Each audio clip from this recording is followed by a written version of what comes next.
haqidagi 20 ta nasihat. Haqiqiy rahbar mansabi bilan emas, balki o'zining odobi, halolligi va amallari bilan hurmat qozonadi. Liderlik avval insonning qalbida, keyin esa lavozimida namoyon bo'ladi. Rahbarlik imtiyoz emas, katta mas'uliyatdir. Rahbar har bir qarori ko'plab insonlarning hayotiga ta'sir qilishini doimo yodda tutish kerak. Lider avval o'zini boshqara olsa, keyin boshqalarga namuna bo'la oladi. Intizomli rahbar jamoasida ham intizom shakllantiradi. Adolat rahbarning eng katta qurolidir. Adolatli rahbarga odamlar ishonadi. Ishonch esa mustahkam jamoaning asosidir. Haqiqiy rahbar xalqqa xizmat qilishni o'zining eng oliy vazifasi deb biladi.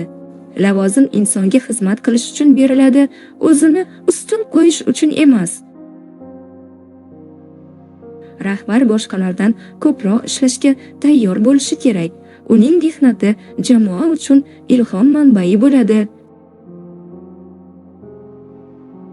Yaxshi rahbar muammoni yashirmaydi, balki uni hal qilish uchun mas'uliyatni o'z zimmasiga oladi. Liderlikning muhim fazilatlaridan biri tinglay bilishdir. Xalq va jamoaning fikrini eshitgan rahbar to'g'ri qaror qabul qilish imkoniga ega bo'ladi. Kamtarlik rahbarning haqiqiy bezagidir. Manmanlik esa eng kuchli rahbarni ham odamlardan uzoqlashtiradi. Rahbar har bir insonga hurmat bilan munosabatda bo'lishi kerak. Kichik lavozim degan tushuncha bo'lmasligi lozim, chunki har bir insonning mehnati qadrlidir. Qiyin vaziyatlarda xotirjamlikni saqlay olgan rahbar jamoasiga ishonch bag'ishlaydi. Vahima emas, bosiqlik muammolarni hal qiladi. Haqiqiy lider aybdor qidirish bilan emas, yechim topish bilan shug'ullanadi. Har bir muammo yangi imkoniyat ham bo'lishi mumkin. Rahbar doimo o'rganishdan to'xtamasligi kerak. Bilimli rahbar o'z jamoasini ham rivojlanishga undaydi. Va'da berish oson, uni bajarish esa rahbarning haqiqiy qiyofasini ko'rsatadi.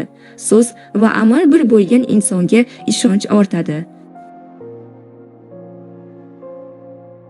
Jamoaning yutug'ini faqat o'zining xizmati deb bilmang. Yaxshi rahbar muvaffaqiyatni barcha bilan bo'lishadi va har bir mehnatni qadrlaydi. Tanqiddan qo'rqmang. Odilona tanqid rahbarga o'z xatolarini ko'rish va yanada kuchliroq bo'lish imkonini beradi. Rahbar har doim halollikni birinchi o'ringa qo'yishi kerak. Halolliksiz erishilgan yutuqlar uzoq davom etmaydi. Xalqning dardini eshitgan, uning manfaatini o'ylagan rahbar xalqning hurmatiga sazovor bo'ladi. Xizmat qilish rahbarlikning eng yuksak ko'rinishidir. Lider atrofidagi insonlarning iqtidorini ochib berishga harakat qiladi. Boshqalarning o'sishiga yordam bergan rahbarning jamoasi ham kuchli bo'ladi. Haqiqiy rahbardan keyin yaxshi nom, adolatli qarorlar va ezgu ishlar qoladi.